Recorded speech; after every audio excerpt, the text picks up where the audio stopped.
Pour ce deuxième volet de la trilogie des séries, on laisse place au coup de poing d'Astérix pour les cicatrices de The Last of Us.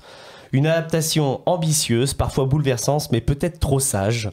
Entre tension maîtrisée et lenteur assumée, l'univers de The Last of Us divise, questionne et ne laisse jamais totalement indemne. Ce soir, on ouvre un débat sous tension au cœur des ruines d'une humanité à bout de souffle. Générique.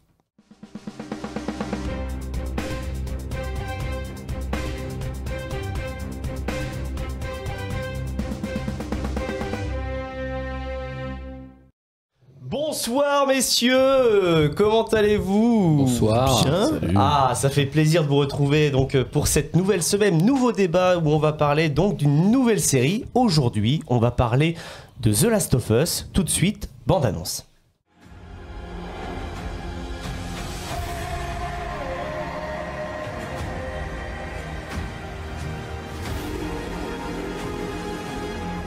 Tu ne sais pas ce qu'il a fait.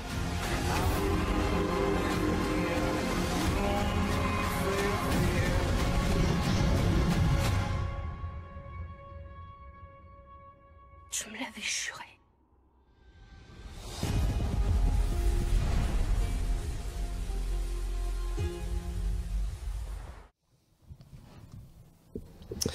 De retour dans le studio de Chemical Production, donc on va parler de la série The Last of Us. Notre débat va concerner les deux saisons. On va aussi parler un petit peu du jeu vidéo puisque c'est l'adaptation du jeu vidéo du même nom.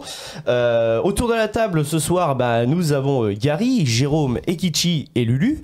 Donc le synopsis du film, il est très simple.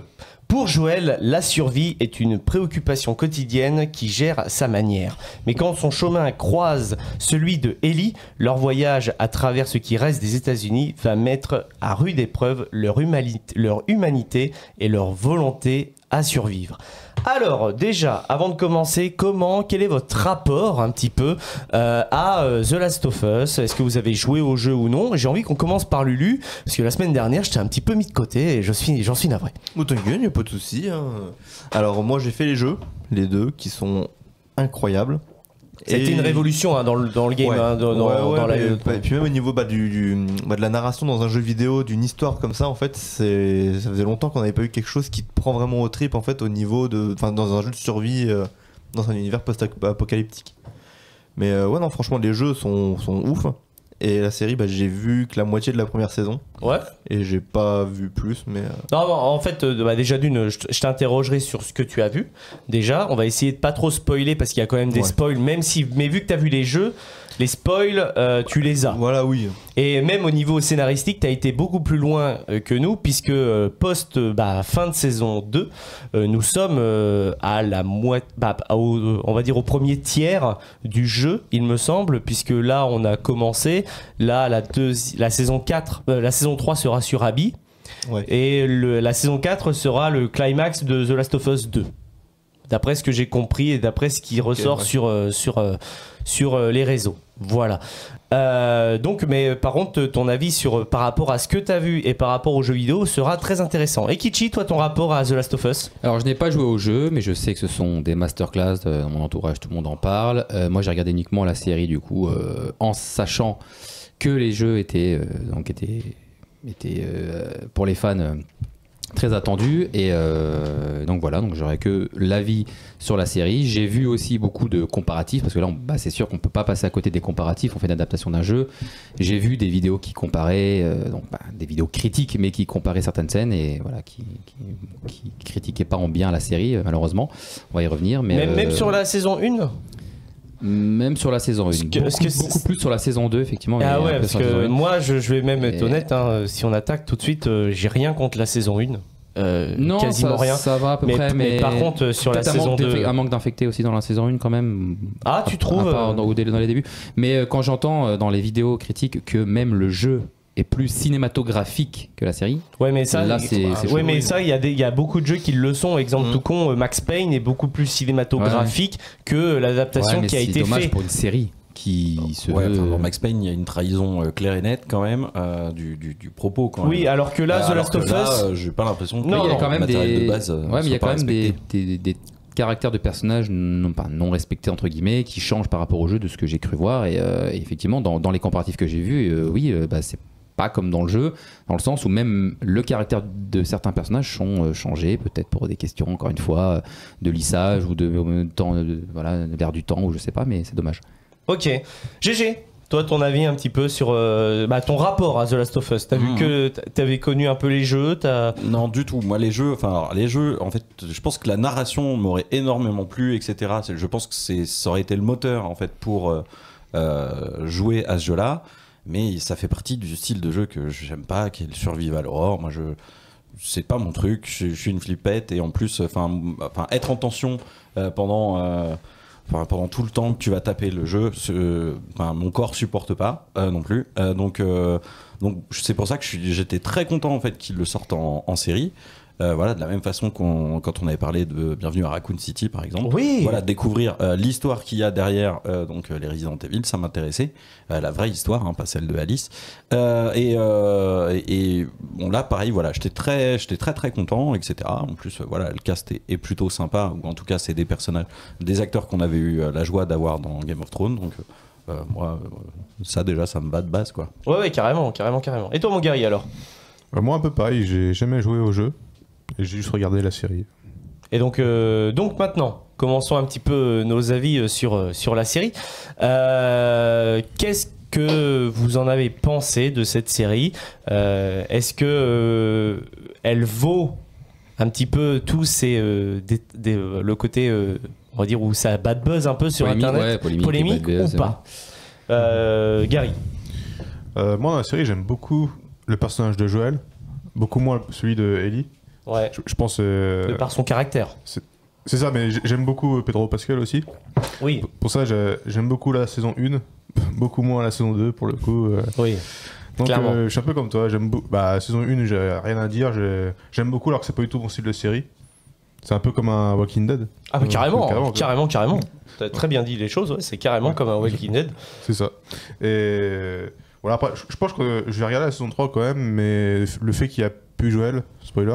Non, mais bon, ça c'était un événement. Le jeu est sorti et tous les jeux, même ça. dans le jeu, tout le monde sait qu'il. Voilà. C'est ça. Mais voilà, je l'ai regardé, mais juste pour connaître la fin, mais sans plus. Quoi. Ouais, pour connaître la fin, il faudrait que tu ailles jusqu'à la saison 4, à mon avis, mon loulou. Parce que là, vraiment, la troisième saison, ça sera centré sur le personnage de Abby. Moi, j'y reviendrai de pourquoi, en fait, la saison 2, elle a des très gros problèmes, mais en termes scénaristiques. Rien à voir avec le côté par rapport au jeu et tout ça. Pour moi, la 1, c'est une masterclass de A à Z. J'irai même plus loin. Les choses inédites qu'on avait dans la saison 1 étaient vraiment cool, du type le petit reportage, la petite interview qui montre au tout début comme quoi on parle des champignons au début par ce scientifique. Ça y est pas du tout dans les jeux, et on est en mode mais putain, mais c'était ça qu'on voulait en fait. Rajoute, développe, étend ton univers, et dans la saison 1 c'était super bien fait. Je pense aussi à l'épisode 3 qui est une masterclass, absolument, et qui est totalement dans l'esprit de The Last of Us, montrer justement comment on survit face à une apocalypse, comment vit l'amour face à l'apocalypse, tu vois, par le prisme là de ce couple de l'épisode 3. Bill et Frank. Voilà, incroyable. Terrible. Moi j'ai adoré cet épisode là. Bah oui. J'ai adoré autant que j'ai détesté. Ah ouais. J'étais en boule dans mon lit de putain, mais non. Non, mais en vrai, t'aurais pu en voir plus de leur vie à ces deux mecs-là. Et voilà. Alors, il y a un des deux acteurs, celui qui arrive, pas celui qui est déjà. Donc, c'est Frank, je crois. Celui qui déboule, alors que c'est Bill qui est déjà sur place, qui est le survivaliste, etc., qui vivait chez sa daronne et tout. Enfin, j'ai trouvé ça génial. Les personnages sont hyper bien construits en plus. Et donc cet acteur est vraiment phénoménal. Il crève l'écran. Donc là, ici, dans The Last of Us, dans ces quelques épisodes-là. Et il crève également l'écran. Donc dans la première saison de The White Lotus, je vous en ai parlé. Oui. Une merveille. C'est lui le maître d'hôtel. Ah, d'accord. Il avait teasé dans notre émission, là, dans notre dernière émission. Je me suis dit, bah tiens, dis donc, ok, d'accord, j'ai compris. Voilà. Et voilà, ce rapport-là, justement, j'ai trouvé que c'était, on rentrait dans l'intime de ce qu'est, du titre même de la série, en fait, et du titre même du jeu. Voilà, les derniers d'entre nous, que sont-ils ? Qu'est-ce qu'ils font et comment ils préservent leur humanité dans ce monde dévasté. Et ça, j'ai trouvé que là, on touchait au propos, au fond, en fait, de ce que veut raconter, je pense, The Last of Us. Voilà. Qui sont ces derniers survivants. Et puis même, comme l'a dit Gary, là on parle de cet épisode-là, mais je trouve que le développement que Pedro Pascal il fait toute la saison 1, on va l'apprécier de plus en plus quand même à chaque épisode, et terminer la saison 1 sur cette fausse note où tu te dis... Tu comprends pourquoi il fait ça, mais tu te dis putain, c'est pas bien ce que tu fais, Joël, à Ellie, tu vois, c'est pas cool. Et au fond, tu sais pourquoi il le fait. Il la protège, mais c'est pas bien. T'es dans la voiture avec eux à la fin et tu te dis là. Non, c'est pas bien. Là, à ce moment-là, t'as déconné. Moi, j'ai pas trouvé ça pas bien, moi. Je trouvais ça. En fait, c'est très humain. C'est humain. Je suis d'accord. Et moi, tu vois, j'étais dans mon fauteuil. On ferait tous pareil. Oui, sûrement. À notre fille qui considère comme sa fille finalement, donc forcément il y a. Je te le dis sûrement, mais les enjeux sont tellement énormes. Ah oui. En fait, là, à ce niveau-là, en fait, là, c'est soit, comme tu dis, on aurait tous fait ça, je pense. Côté égoïste, etc. On la protège. Bon, on lui ment pour la protéger, c'est sûr. Mais parce qu'on n'est pas, on va dire, dans cette situation-là. Et là, Joël, le fait qu'il fasse ça, j'étais devant, je me suis dit, je comprends totalement pourquoi tu le fais. Là non, tu vois. Là, Jojo, t'as déconné. Combien de décisions dans l'humanité on a prises par ego, totalement, de mauvaises décisions. Totalement. Mais ça, pour l'intérêt général. Ça, c'est un autre débat, mon GG, et on ne s'étendra pas là-dessus. Ah non, mais on va pas s'étendre là-dessus. Mais tu vois, c'est exactement ça le propos. C'est-à-dire que ça touche à ce qui fait notre humanité dans ce qui est beau. Tu vois, on en parlait avec les personnages de Bill et Frank, et avec Joël. On a de ce qui va bien à ce qui va pas du tout. Oui, je suis d'accord avec toi. Et voilà. Et Kichi, qu'est-ce que tu as à dire sur la saison 1 ? Et après, vraiment, on développera. Le saison 1 était cool. Ouais, on est d'accord. Je pense que bien. Le consensus collectif là est d'accord pour dire que la saison 1 était bien. 2, moi perso, ça va pas. Est-ce que justement tu veux commencer là ? Parce que là, moi, j'allais attaquer là sur la saison 2 aussi, moi. Parce que là, je trouve que sur la saison 1, on n'a pas grand chose à dire. J'ai envie de vous dire que honnêtement, si vous la voyez, la saison 1, pour moi, c'est même un truc, c'est même une œuvre que j'aimerais que mes parents voient.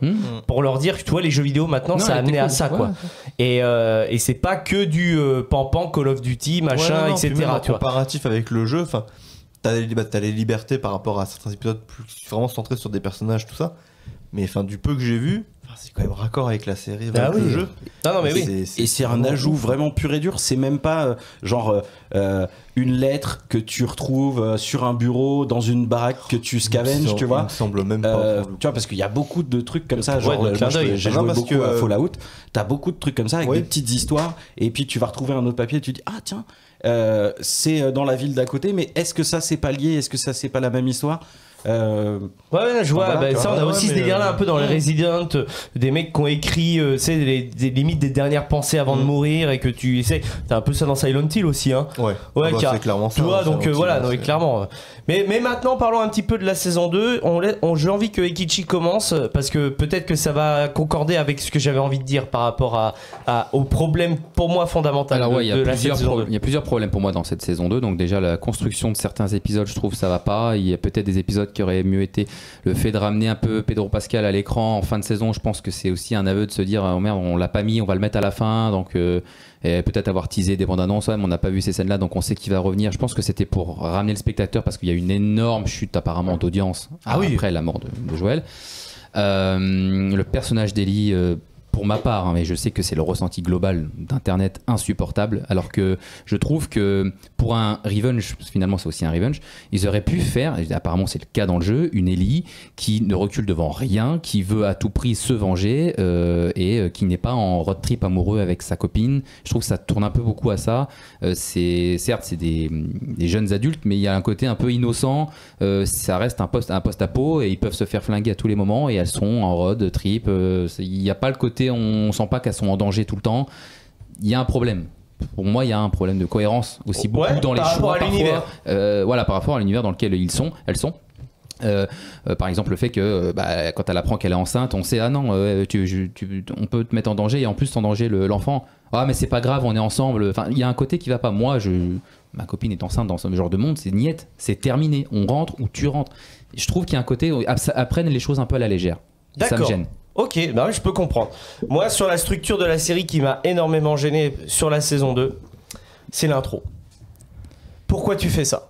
J'ai envie de dire, pourquoi tu mets cette intro? L'intro de cette saison 2 te nique l'intégralité du propos. Ouais, non, mais l'intro, c'est vraiment l'intro de la saison 2, c'est Abby qui est face à la tombe de son daron. Oui.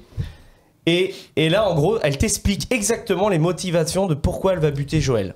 Oui. Donc, et non. Ça, ouais. Quoi? Pardon, mais et toi, Lulu, t'as vu le dans film? le jeu, c'est pas ça du tout. Exactement. Et ça, pour moi, c'est bien de la faire venir de nulle part et qu'on sache après. Dans le jeu, c'est exactement ça. C'est Joël qui demande un coup de main à un groupe qui croise. Et fait un coup de main, sauf que ça finit pas, ça finit comme on voit. Mais honnêtement, tu connais pas les motivations.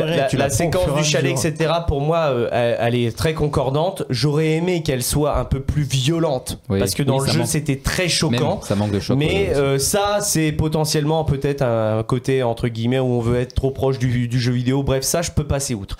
Mais mettre cette scène d'intro, les faire revenir à la fin de l'épisode 1 en mode ils sont dans la brume, dans la forêt, etc. Une menace sombre. En fait, t'es surtout 5 ans après, parce qu'on voit l'intro. Tu nous l'as montré dans l'intro. Ouais. Donc on sait qui c'est, nous. J'ai complètement occulté cette intro. Hein. Ah bah, j'ai l'impression de ne pas l'avoir vue. Ah bah si. Ah bah je peux vous dire que cette intro, elle est alliée, elle existe. Et pour moi, elle nique l'intégralité déjà de l'enjeu de comment Joël va mourir.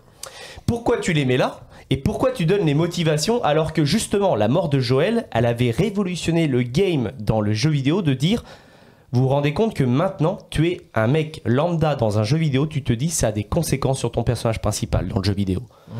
C'était en gros comment on tue le père d'Abby. C'est exactement comme on le voit dans la série. C'est il arrive, il déboule, il y a 5 médecins, il bute. T'aurais fait la même chose dans un jeu vidéo pour sauver Ellie. Tu vois, là globalement tu te dis, ok, on a tué un mec lambda, ce lambda va avoir une répercussion sur mon personnage là. Mais pourquoi tu mets l'intro?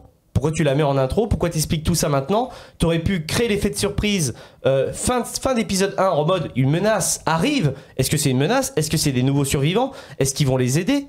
Si t'as pas vu le jeu vidéo, tu sais pas, tu vois. Et une fois que Joël croise ces personnes-là, qui est dans une scène qui est très bien faite, vraiment là où ils ont mis à fond de balle les infectés, sous la neige, machin, ça c'était magnifique. Tu fais, ah ouais, ça c'est beau, y a pas de problème. Mais mec... Oui, il la sauve, il attend son nom et c'est là qu'elle tilte. Elle tilte.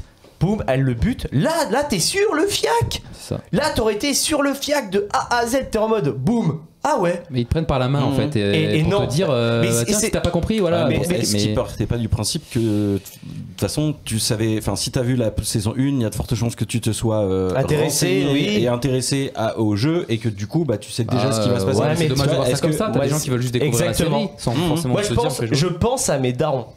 The Last of Us, c'est totalement le genre de série que ma mère pourrait regarder. J'ai regardé Game of Thrones avec ma mère, j'ai été voir Uncharted avec ma mère quand elle m'a dit mais Uncharted c'est pas les jeux que t'avais joué, etc. Parce que bon, j'ai la chance, ma mère s'intéresse un peu à ce qu'on fait, à nos émissions, tout ça, à l'univers geek.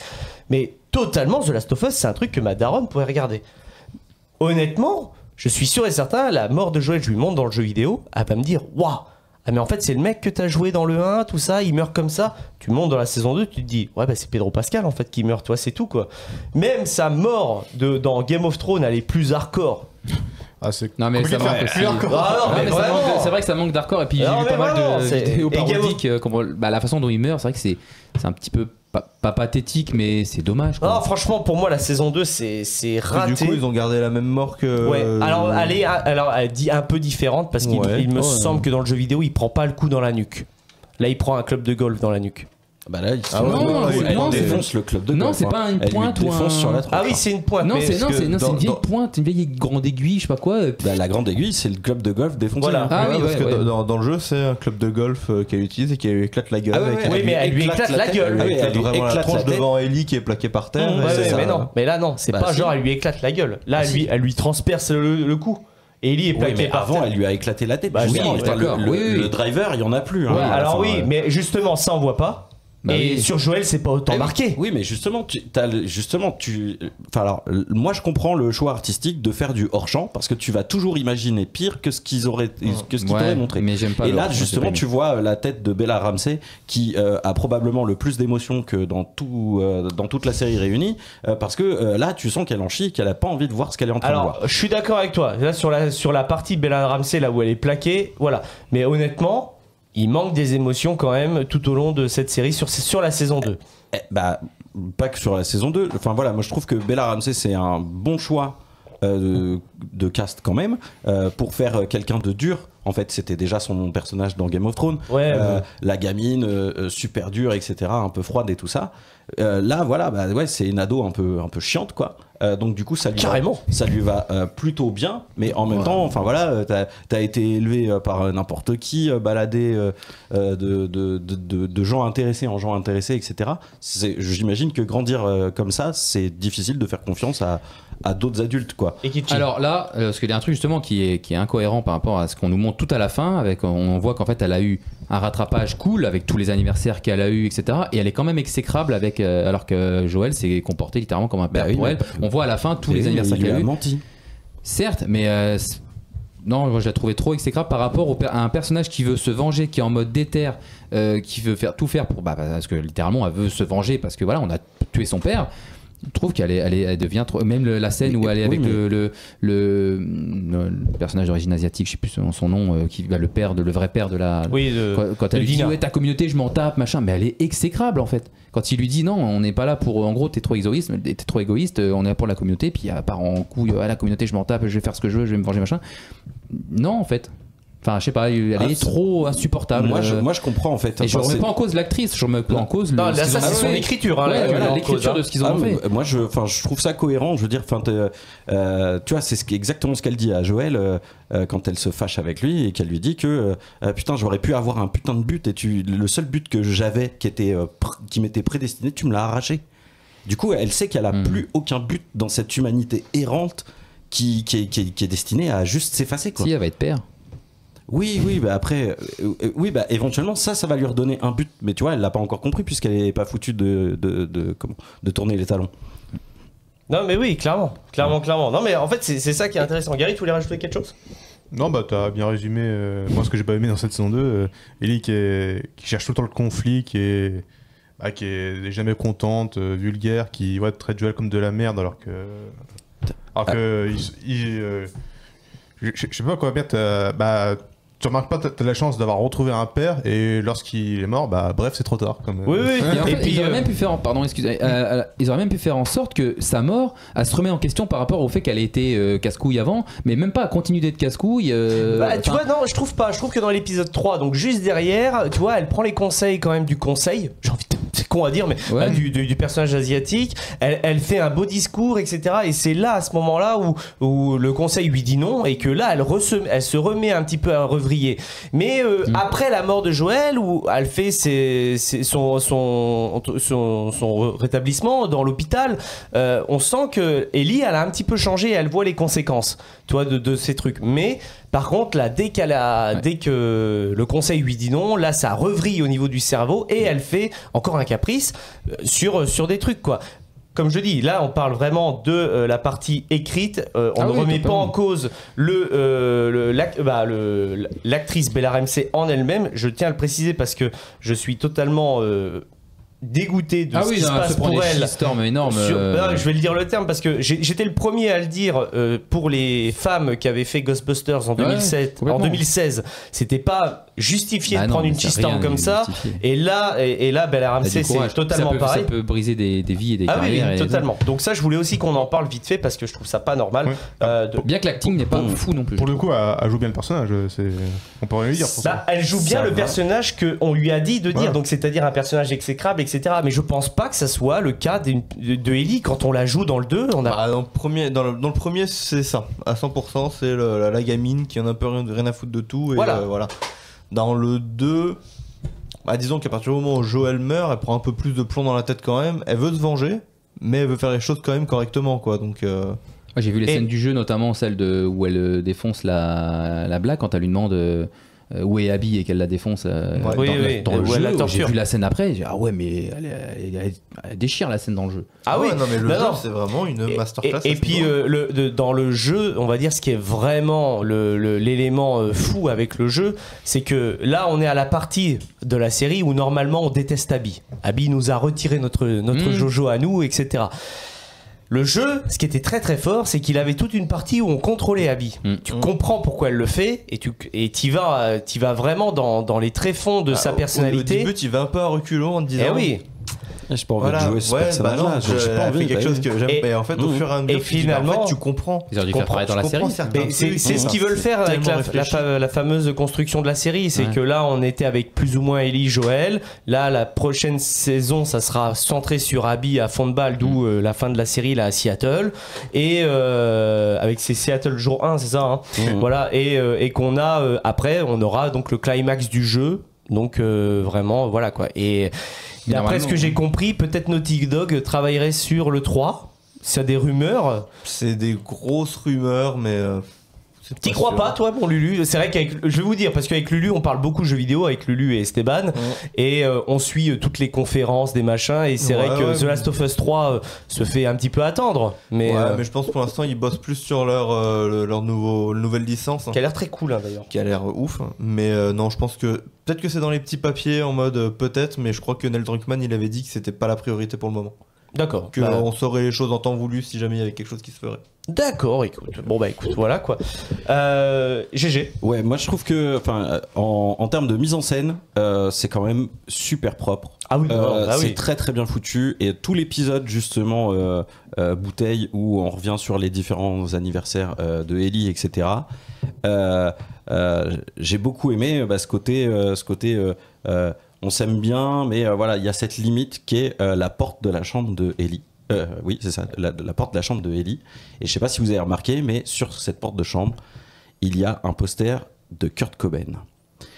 Et qu'est-ce qu'il y a précisément de problématique ou qui va les séparer définitivement? Eh bien, c'est ce qui va se passer autour de personnages qui viennent de Seattle. Et d'où vient Kurt Cobain? De Seattle. Et ça, je trouve qu'en termes d'écriture, ça c'est, et de mise en scène, histoire d'appuyer un peu le propos, j'ai trouvé ça génial. Voilà. Ok, déjà je savais pas le côté Kurt Cobain, Seattle, etc. Et tu vois, je pense que j'aurais vu le côté Kurt Cobain parce qu'en mode, elle aime bien peut-être Kurt Cobain parce qu'elle est un peu rebelle aussi. Et puis parce qu'il y a la guitare, etc. Évidemment, mais voilà, voilà, histoire d'appuyer là-dessus, j'ai trouvé ça hyper intelligent en fait. Voilà, c'est la mise en scène qui vient appuyer un peu plus là où ça fait mal. J'ai trouvé ça cool et je remercie donc le poteau Mojo qui m'a rappelé que. Salut Mojo. Justement, quand on parlait de The Last of Us, j'étais là. J'avais un peu de mal à remettre Salt Lake City et Seattle sur la carte, etc. Et justement, j'ai inversé les deux. Il m'a dit, mais non. Comment Salt Lake City, c'est les Mormons et Seattle, c'est Kurt Cobain.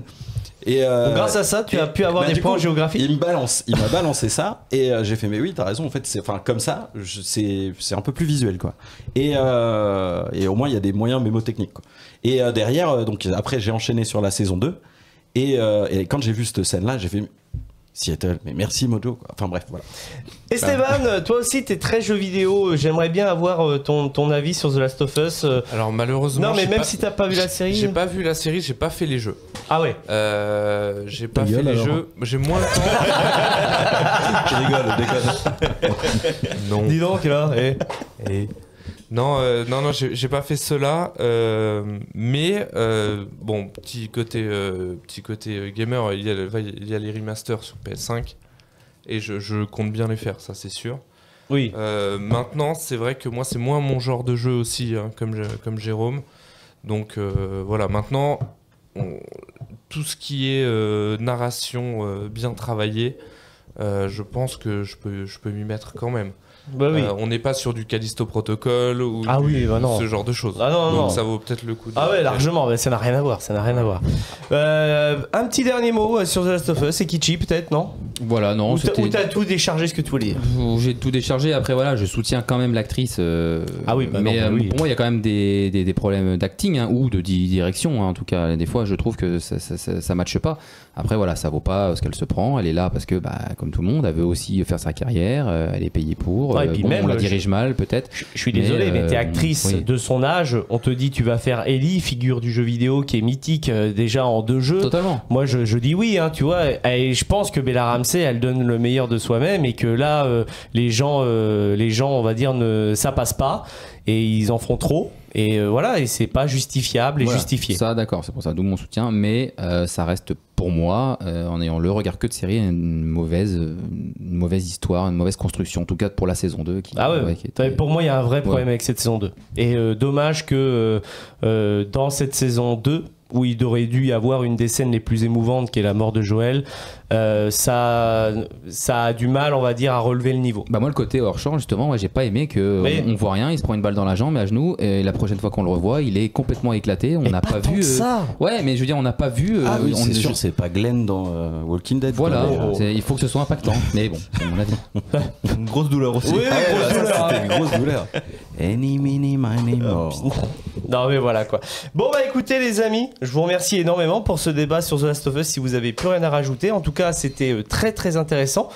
J'ai envie de vous donner rendez-vous la semaine prochaine les amis pour le dernier volet de cette trilogie des séries. Et vous allez voir, on change totalement de style encore une fois. Ça va être très très cool. Je vous fais des gros bisous et on se dit à la semaine prochaine pour un nouvel épisode. Salut à tous. Hey, l'émission est finie, tu peux changer de vidéo. Par contre, oublie pas de t'abonner, ça leur donnera de la force à ces petits branleurs. Ciao!